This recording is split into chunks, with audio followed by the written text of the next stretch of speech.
would be so deep and would go on so long. I mean, it's really exposed the worst, almost unimaginable horrors, that side of humanity, but humanity organised on the basis of a system for profit, on the basis of capitalism, on the basis of imperialism. And it's a horror that gets worse. Again, unimaginably so. You think you've reached a new low, and then it gets worse. You know, with daily headlines now which tell us how many people have been killed while queuing for food. And that's now for months a Israeli engineered, created famine with the assistance of their Western backers, and then literally slaughtering people while they're queuing for this food given by the Orwellian named Gaza Humanitarian Foundation. Just in the last couple of weeks, the Israeli state saying that what's happened up until now is not enough, but we're going to have a full occupation of Gaza. And what does that mean? It means completing the job of genocide. It means killing or forcing out every Palestinian who is left in Gaza and fully incorporating it into the state of Israel. And now, after almost 2 years, they're saying this absolutely openly, with only the tiniest flickers of criticism or eyebrows raised by their Western backers, but who continue to arm, to fund, to support, to enable this genocide to continue. And what is just striking is how the horrors and the fascistic approach of the Israeli regime, it doesn't just stop in Israel, it doesn't just stop with the Palestinians, but it spreads across the world. It drags the world rightward into this increasingly right-wing authoritarian direction in order to avoid mobilizations, shut down mobilizations, stop criticism of their support for Israel. You know, the incredible sights of people being criminalised for holding placards or wearing t-shirts in Britain saying we support Palestine action.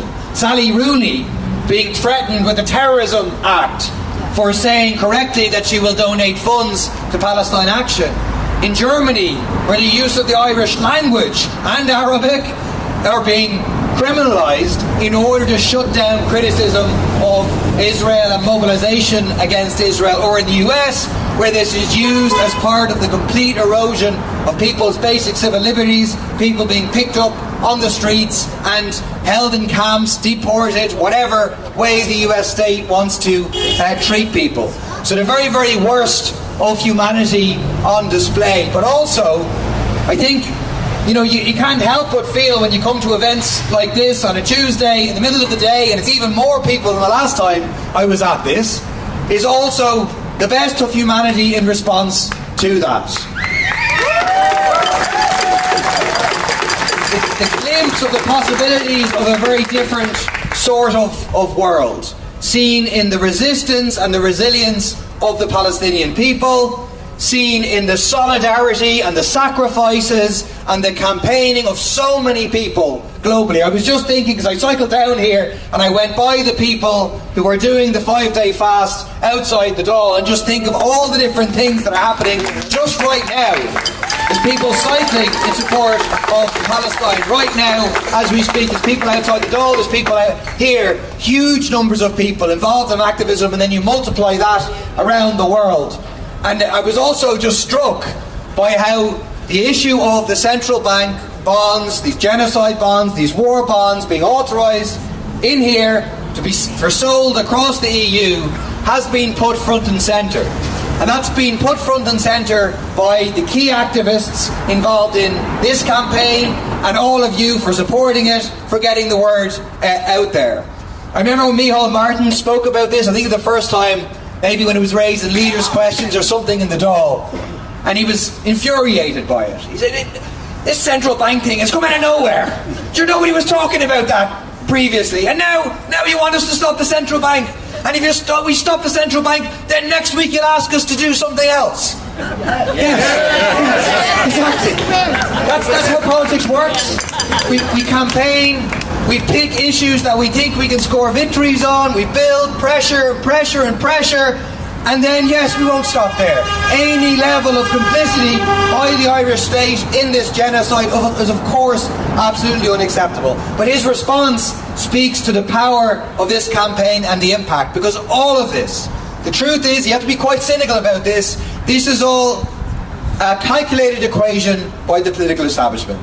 On the one hand, the pressure that we feel from below, the contact we get from our constituents, the numbers that we see on the streets, the actions like this that we see, the pressure that we feel from below, and the need to be seen to respond to it. That's on the one side, and on the other hand is their calculation about Ireland's role in the system of global capitalism, the US multinationals that are here, and their relationship with US imperialism.